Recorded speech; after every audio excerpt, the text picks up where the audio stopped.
Hello Bre, jumpa lagi di Cinema Yansli. Bagaimana kabarnya hari ini? Sehat? Kali ini saya tidak akan membahas tentang dunia perkadalan lagi, tetapi saya akan membahas dunia permonyetan, yang dimana kadal dan monyet itu saling berkaitan. Maksudnya alur ceritanya. Film ini dirilis pada tahun 2017 dan disutradarai Jordan Vogt Roberts, yang dimana menceritakan seekor monyet raksasa, lebih tepatnya gorila, yang mencoba mempertahankan wilayah kekuasaannya. Tapi alangkah baiknya buat kalian yang sedang menonton agar segera subscribe dan aktifkan tombol loncengnya. Bila perlu share ke teman-teman kalian, biar sama-sama kita mengetahui ceritanya. Tanpa banyak bacot lagi, siapkan posisi paling enak, langsung saja. Ini dia alur film Kong Skull Island.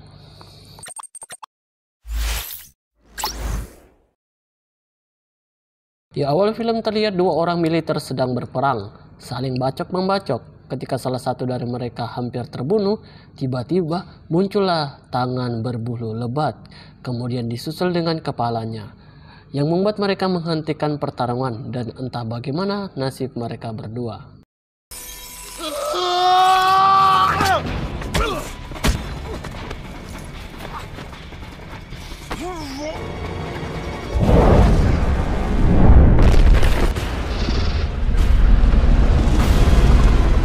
Kita maju ke tahun di mana ada dua orang pria keluar dari mobil taksi membawa koper yang bertuliskan Monarch. Mereka adalah Rhonda dan Brock. Terlihat mereka hendak mempresentasikan hasil temuan mereka kepada pemerintah, yaitu adanya pulau misterius melegenda yang diselimuti badai di mana banyaknya kapal dan pesawat tiba-tiba menghilang ketika mendekati pulau itu. Pulau itu dinamakan Pulau Tengkorak. Tetapi pemerintah menganggap itu hanya dongeng, yang artinya presentasi mereka gagal total karena kekurangan bukti-bukti yang kuat. Namun ketika salah satu dari mereka menjelaskan bahwa mungkin ada banyak temuan yang berharga yang ada di pulau itu, sontak pemerintah pun mengizinkan mereka untuk pergi ke sana dengan dikawal oleh pasukan militer. Okay. I'm going to need a military escort. Ketika mendapatkan izin dari pemerintah, mereka pun langsung ke klub malam untuk menyewa pasukan elit yang bernama Conrad, pastinya dengan bayaran yang sangat tinggi, serta bergabungnya fotografer profesional yang sangat cantik yaitu Mason. Where's he gonna die? Plus a bonus if we make it back. If leader is a woman. Last time I checked. Mereka pun berangkat ke Pulau Tengkorak. Sesampainya di sana, terbukti pulau tersebut diselimuti badai yang sangat ekstrim. Namun itu tak jadi masalah karena mereka menggunakan helikopter anti badai. Dan mereka pun berhasil menembus badai ekstrim itu. Terlihat hutan yang sangat hijau seperti tidak pernah terjamah oleh manusia modern.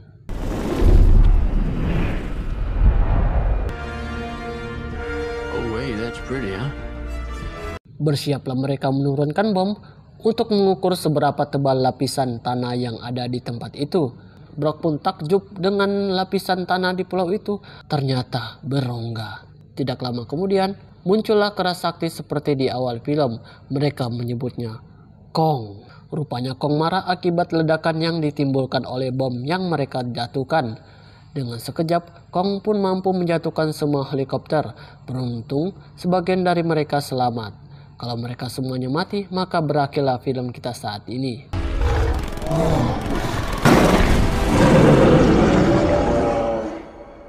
Tampak kolonel militer menyimpan dendam kepada Kong, terlihat dari tatapan matanya kepada Kong.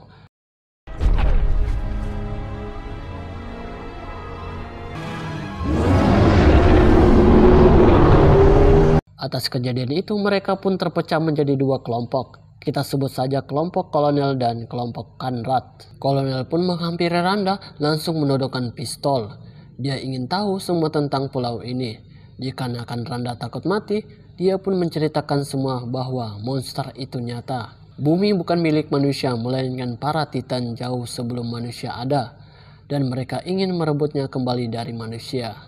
Jadi tujuan Rhonda ke pulau ini untuk membuktikan kepada dunia bahwa apa yang dia katakan selama ini itu benar. Di kelompok Conrad mulai melanjutkan perjalanan. Ketika di tanah pesawahan munculnya kerbau yang berukuran sangat besar. Ini kalau dikorbankan mantap ini buat lebaran haji. Salah satu militer pun mencoba untuk menembaknya, namun Conrad pun memerintah untuk jangan bergerak dan kerbau itu pun pergi. Sedangkan kolonel baru mulai melanjutkan perjalanan menuju tempat di mana helikopter yang menyimpan semua amunisi. Sesampainya di hutan berbambu, mereka pun dikejutkan dengan adanya laba-laba yang mencoba memangsa mereka. Beruntung, laba-laba itu dapat dimusnahkan dengan semprotan baygon.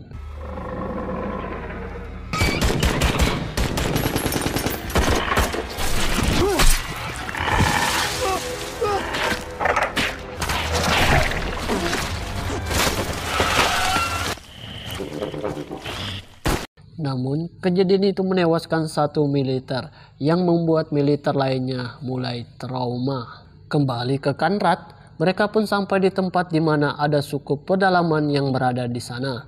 Tak lama kemudian muncullah pria menggunakan seragam militer. Faktanya, pria itu merupakan yang di awal film. Dia terjebak selama 28 tahun. Dia bernama Hank, sedangkan temannya telah meninggal dunia. Di tempat lain, kita diperlihatkan oleh militer yang masih hidup, namun berpisah dari kawanannya, sedang mengambil air untuk minum. Tiba-tiba, Kong muncul dari pegunungan yang hendak minum juga. Namun, Kong melihat sesuatu di dalam air. Terjadilah pertarungan singkat antara gurita dan juga Kong, dan berakhir gurita jadi makanan siang Kong.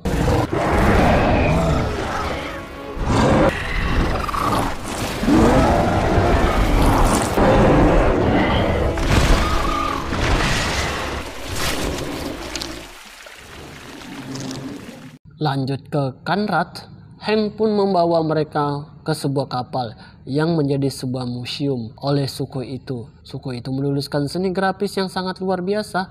Hank menceritakan bahwa Konglah yang menyelamatkan suku ini dari serangan makhluk berkaki dua, namun bukan ayam.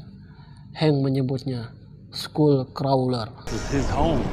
We're just guests here.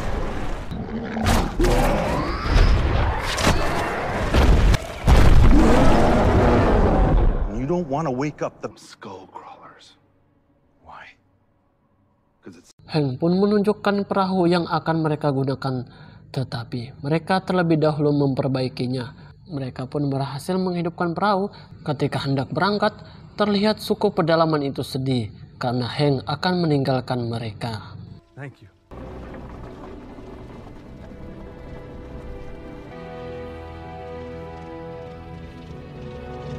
Kembali ke militer yang sendirian, tampak dia berusaha untuk menghubungi kolonel, namun tidak bisa. Tanpa dia sadari, kayu yang diduduknya adalah hewan yang menyerupai belalang.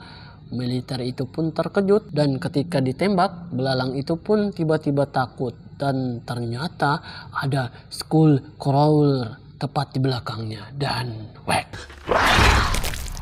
Ketika dalam perjalanan, radio pun berbunyi. Ternyata itulah kawanan kolonel. Mereka pun menuju ke arah kolonel dengan perasaan senang. Tak lama kemudian, salah satu dari mereka diterkam burung yang entah apa namanya, yang secara tragis mengoyak orang tersebut menggunakan paruhnya. He's gone. And he ain't coming back. There's nothing to say. Singkat cerita, mereka pun berkumpul kembali. Ketika Conrad mengusulkan untuk keluar dari pulau, kolonel malah mengusulkan ke arah barat. Sempat terjadi adu mulut antara mereka, namun dikarenakan pangkat kolonel lebih tinggi, mereka pun terpaksa mengikuti saja. Hear you loud and clear. Right, you heard the man. Sesampainya di sana, mereka pun dikagetkan dengan kuburan keluarga Kong, sekaligus sarang dari Skull Crawler. Tidak lama kemudian, Skull Crawler pun muncul dan dibarengi burung yang tidak tahu apa namanya yang memakan sebagian dari mereka dan juga randa. Namun dikarenakan di tempat itu banyak mengandung gas LPG, Skull Crawler pun meledak dan hangus terbakar. Oh, shit.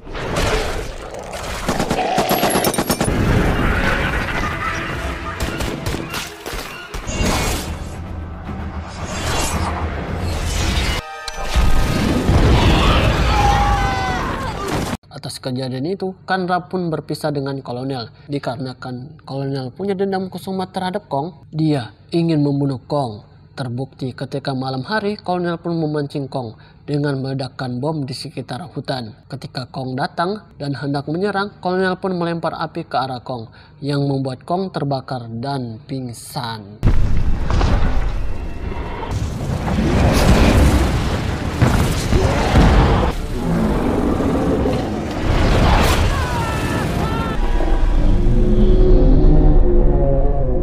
Tidak lama kemudian muncullah Skullcrawler yang berukuran sangat besar dari bawah air yang membuat kolonel terkejut, dan ketika hendak menekan tombol bom, Kong pun langsung mengeluarkan ultinya yang membuat kolonel tewas tak berbentuk.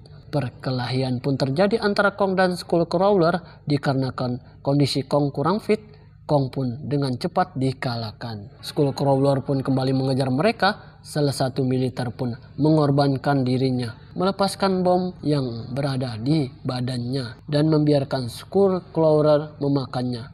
Namun Skullcrawler tidak sebodoh yang dia pikirkan. Dia pun malah dihempaskan dengan ekornya dan meledak. Pengorbanan yang begitu sia-sia. Ketika mereka hendak dimakan, tiba-tiba Kong pun datang dengan membawa batu besar yang dihempaskan tepat di kepala Skullcrawler. Ternyata Kong belum mati, pertarungan kembali terjadi. Kong pun dihempaskan ke rongsokan kapal yang dipenuhi rantai.